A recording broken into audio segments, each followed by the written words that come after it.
My name is Olena. I'm just a regular, nothing special Ukrainian woman. I have three children. They're 8, 6, and 1 year old. I was a journalist before the war has started. And my husband was a journalist. We fell in love, made many children together. And after one of the maternity leaves, I decided to make not journalism, to make tourism. And I started working in the Chernobyl exclusion zone as a tour guide. I fell in love with this work. Later, I started doing tours in Kyiv too. And I was doing English speaking tours. And I was in love with my new work. I was showing my beautiful country, Ukraine, to guests from all over the world. Many of them were from America. I was showing the Chernobyl zone, but through Chernobyl, I was telling the story about Ukraine, the whole country, and our culture and history and everything. Then COVID happened. The zone was closed, and I was thinking, what can I do in this situation? We had a problem. And I launched this YouTube channel. I called it What is Ukraine?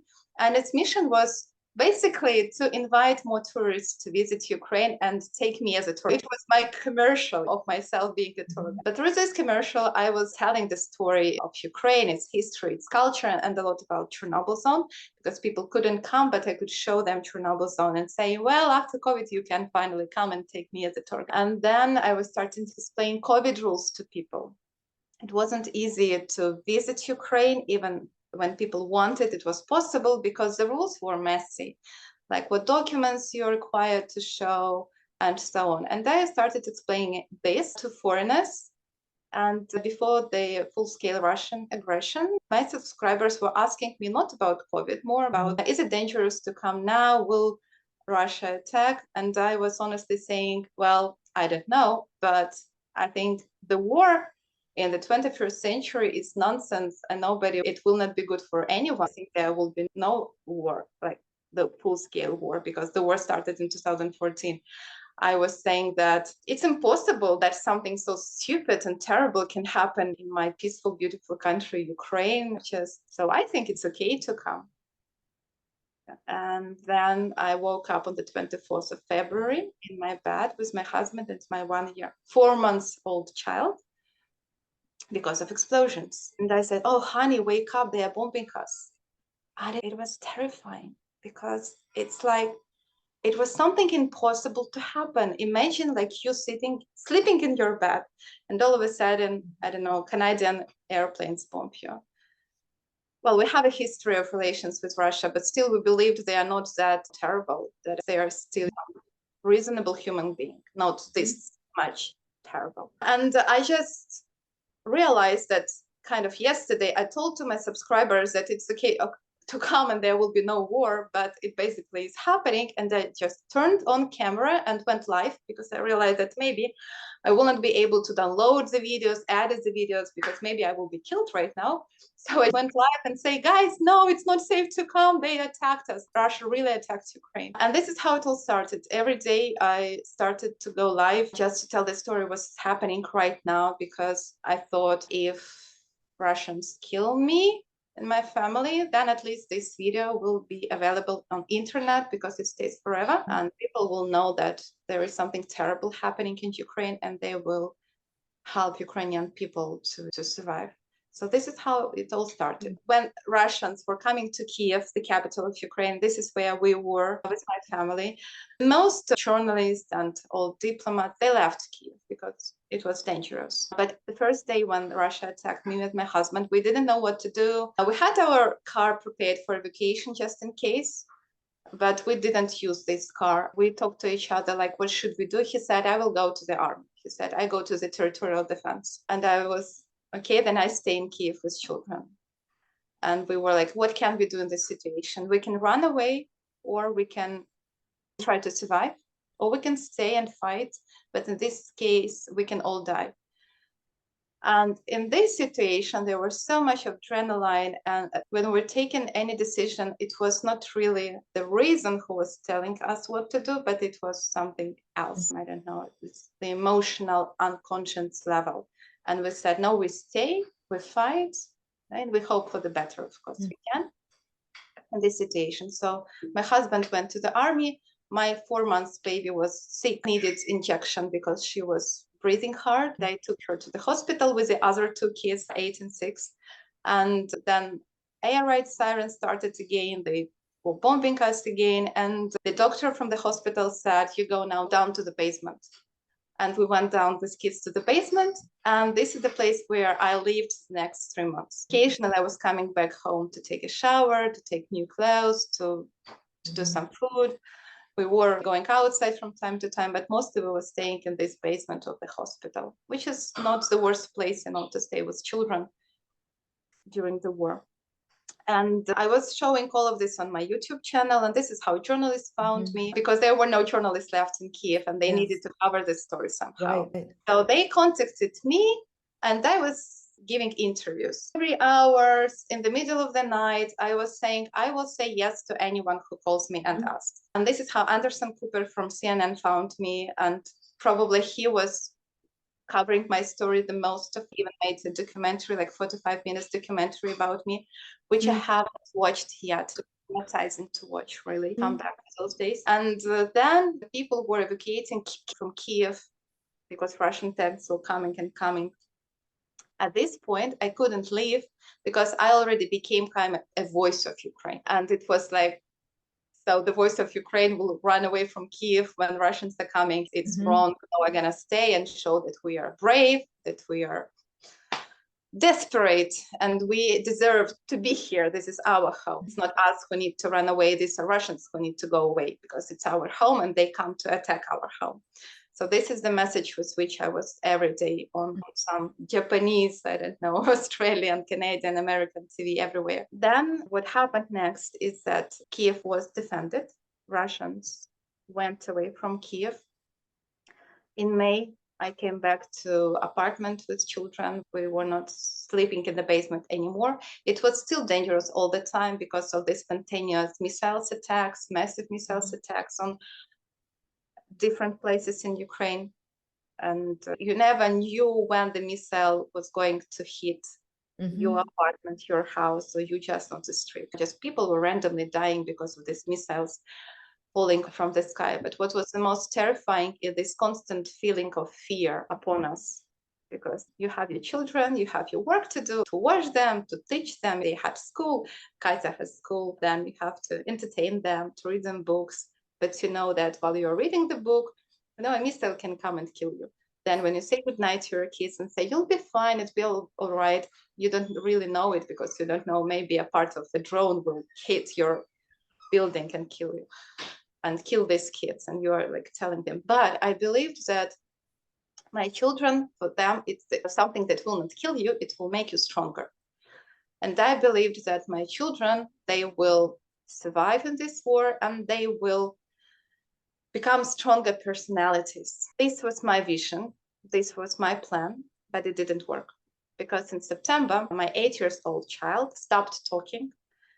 I found gray hairs in her head. She stopped talking. Instead, she was using animal sounds, like how, meow, these kind of sounds. All of this time, my husband stayed in the army. He was where the army needed him to be.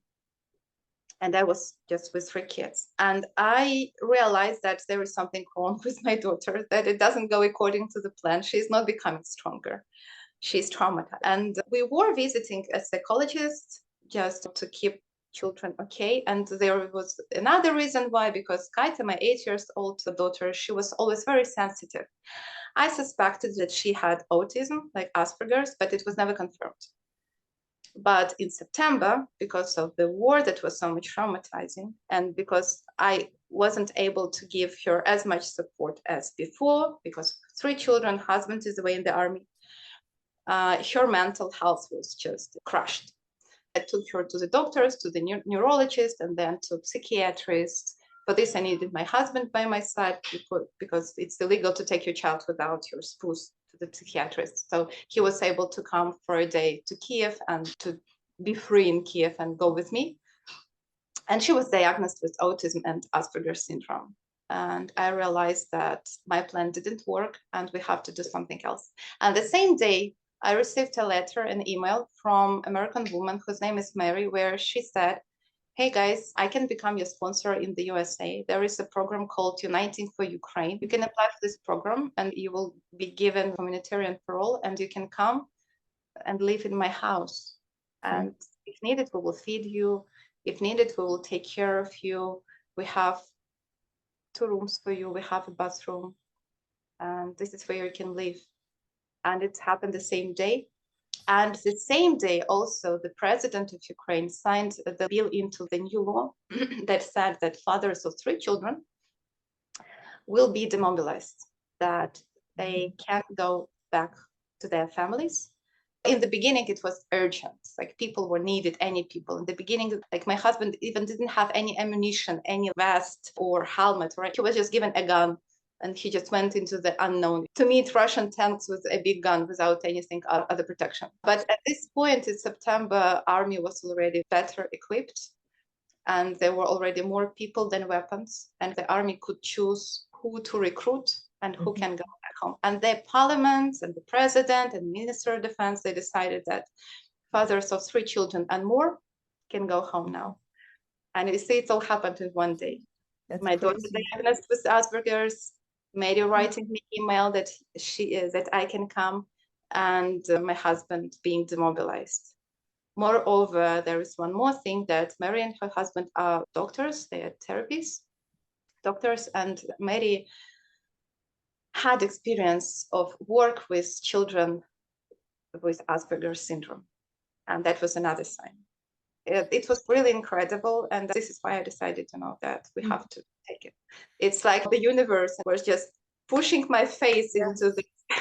Like, you have to do this. So I did. I felt guilty when I stayed in Kyiv that I put my children into danger because maybe of my, I don't know, personal ambitions to be a strong spirit of Ukraine. Maybe it's selfish. So I felt guilty that I put Ukraine higher than my children's lives. And I feel guilty now because now I prioritize my children more than Ukraine.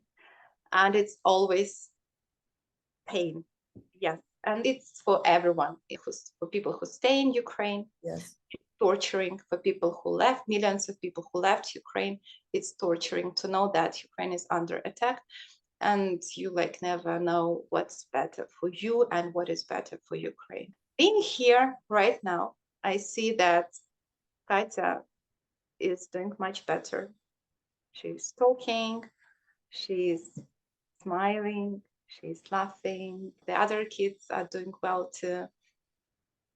And honestly, myself only now here being in the USA, in Georgia, I realized how terrible it was to be in Ukraine, And now when I'm talking to my sister who stays in Kyiv, because she's a teacher, and she says, I can't leave all of these children behind. In school right now, they have this disability center, like in the basement, they have generators and some food and water. So in case of air raid siren, or if there is no electricity for a long time, people can come and charge their phones and find shelters. So she's in charge of such a place. And she's a teacher. She says, no, I cannot leave because I'm needed here so much. But, she says, I'm fine, I'm okay. But when I read her messages, I see that she's not fine, she's not okay. She's on the edge, just living in the constant terror every day by day, night by night. It's like being through the nightmare, impossible nightmare, so crazy nightmare that you cannot imagine it's on purpose. And you can't wake up because this is real. In spring, when situation was very dangerous, journalists interviewed me many times per day. But by the summertime, when the situation was more or less okay, when only few people were dying in Kyiv because of bombing, nobody was talking to me anymore. Anderson Cooper from time to time, and one more guy from BBC Radio 5 from the UK. 2 of them were sometimes kept contact with me. So I was not a voice of Ukraine anymore. So I had this kind of freedom now to do with myself and my children what's better for us, because I was not a hostage, let's say, of this image of being a brave Ukrainian woman. Now I could be just simple Ukrainian woman. Yeah, right. Just want to survive and want your children to survive. The fact that my husband was in the army for 8 months, by the way, he didn't have to go there. as a father of 3 children, he was never supposed to go to the army. He would never be taken to the army by law. But there was a gap in the law because once he is in the army, he couldn't resign. So they fixed this gap only like in September. Right. That he could be. So I think my consciousness was really clear because he wasn't running away from Ukraine, running away from the army. No, he was served there. He was needed everywhere where the army was needed him, was doing everything that the army wanted him to do. And he was resigned by the army by decision of all of these commanders and president and parliament and everything. And he legally left Ukraine. He was not running away. So all of this was legal. And I had my husband who could help me with children here. Right. Like without him, probably it would be too difficult, really. Yes, so that's the story of a simple, just random Ukrainian woman, and it's not anything special. When I was doing these interviews for media and they were asking me like, how are you? I was like I'm kind of fine sitting in the bomb shelter when Russians are coming, because there are some other people in Mariupol, in Borodyanka, in Irpin, who were raped, killed, tortured, whatever. Their stories are much worse, but they cannot share these stories. And I was like feeling guilty that my story is not bad enough. When did you actually get to the States? I arrived on the 10th of November.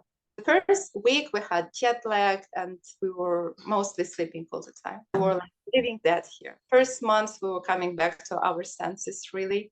And we were concentrated very much on Katya, my 8-year-old Asperger's. So we were trying to make this transition easier for her. It's any change for people with Asperger's is hard, and this significant change is very hard, but she did well. So the first months we were just trying to come back to our senses and to adapt to the situation. And now we are thinking what to do. We received some benefits from the government for food, like food stamps. We applied for work permission, the social security number, which will theoretically give us a chance to have the driving license, and then we will figure out how to get the wheels, because it turned out that without the car you are like paralyzed here. Yeah, of course. Do things. So my husband is right now thinking of what kind of work he can start here. You know, just because like my host family is very kind and they say we will help you as much as possible, but I do understand that you cannot just sit on the sofa and like give me food. Whatever. You have to rely on yourself, and of course it will help to help the others. If you can help yourself, then you can help the others too. So this is the logic behind it. My daughter Katya, she is doing Ukrainian online. My son Taras, he's 6 years old. He's doing nothing yet. He's in the kindergarten in Ukraine, but here nothing. We were thinking about maybe enrolling them to something like online classes here. They could somehow develop. And I don't know what's coming next. I don't know when I'm gonna come back to Ukraine. For my children, the world will not be a safe place again anymore. And now when I lived through my life till I was, how old I am, 36, with a feeling that the world is a pretty cool place to be. I had this basic feeling of safety and trust to the world. And my children do not have it. My daughter said, I do not want to be a human being. I want to be an animal. Because it was safer for her to be an animal, and because she didn't want to be of the same species who is committing so terrible war crimes, who is doing the war. When I was in Kyiv and when it all started, you know, this Japanese, how you call it in English, samurai? It's like, they say, imagine that the cup you are holding is already broken, and it helps you, you know, to value this thing. So I was imagining that me and my children are already dead, and that helped me to feel grateful for the fact that I'm alive and keep doing, just keep living and keep doing what you can. Right now I do not have this feel anymore because I'm really in safety. I do not feel this terrible fear anymore, like on the physical level. Well, sometimes when there is thunderstorm or we hear the airplane, it comes back. The same fear when I still get notifications on my phone when there is air raid siren in Kyiv, and it's the same feeling, my heart drops down. And of course, I'm thinking about my friends and relatives who stay in Ukraine and who decide not to leave. But still, it's not the same. It's not the same constant fear. But I'm trying again, to keep living. It's hard to plan anything yet, but step by step. What I'm doing right now, I'm doing this YouTube channel, trying to do it. I'm taking care of my children. And also recently they made me an ambassador of light. There is a Ukrainian nonprofit, which is called funsdghelpua.org. I have complicated websites to remember, but what they do, they help Ukrainian people who stay in Ukraine to survive this winter. These people, they need electricity generators, they need power banks, they need rechargeable lights. Like warm clothes is easier to get there in Ukraine. Essential things are electrical generators, like heaters. Yeah. I'm trying to fundraise for them, and we're successfully doing this so far. Very soon there will be electrical generators delivered from Germany to Ukraine, and they will be distributed in the west of Ukraine. They have shelter for 5,000 people, internally displaced Ukrainians, and also it will be taken to the cities close to the front lines where the situation is even worse than in Kyiv and in central and western Ukraine. So this is what I'm doing right now. So how are you fundraising for them? Well, sometimes it works like magic.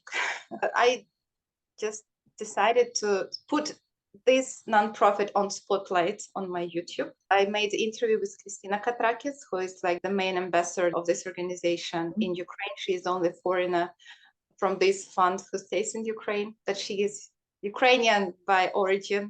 She's staying there with her son, the age of my daughter. He's 8 years old, and her husband. And I was following her from the beginning of full-scale invasion, because I was supposed to take interview with her before the war. I had an appointment, but because of the war, it didn't work. The thing is, we have like the main square in Kyiv, in the capital, and there is a sculpture, which is the main monument on the main city, on the main square. And this monument, there is a woman holding a branch, and this is the symbol of independent Ukraine.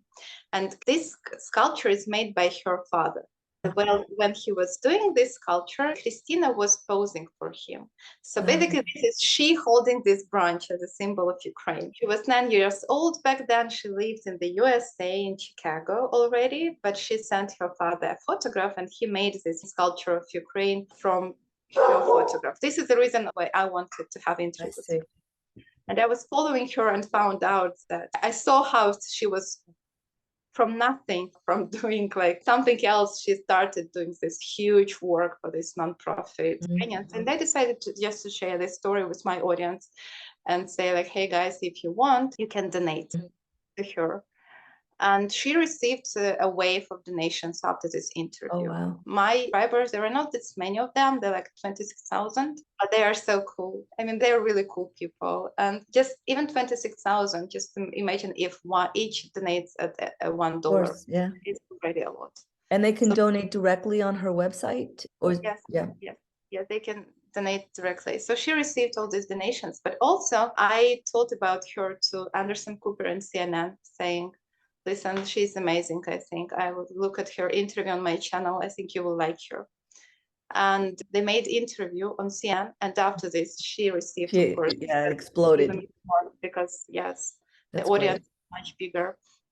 And then Charles Wessler, who is a film director from Hollywood, he contacted her because he saw her on CNN. He said, hey, I want to be ambassador of light for you too. And he started fundraising on his side, and he can contribute even more than me. So you see, it started from just one interview. Just everybody contributes a little bit, it becomes a big thing, right? And my smallest baby, who is now 1 year and 2 months, she started her first word after we came here to the USA. Her first new word was light, because it was Christmas and there were all these many Christmas decorations. And she loved it so much, and she was pointing all the time. And Mary, who is my host family, she was saying light so many times, light, light, light. And now she said light. This is another, for me, it's another magical sign that what we are doing is great, and we just have to keep doing. I will tell you, the second word was touchdown, by the way. You have an amazing story, and the work that you do is so important. It's wonderful to have met you, really. Meeting you today was another magical sign for us. So nice to meet you. So nice to meet you. Thanks again. Bye-bye.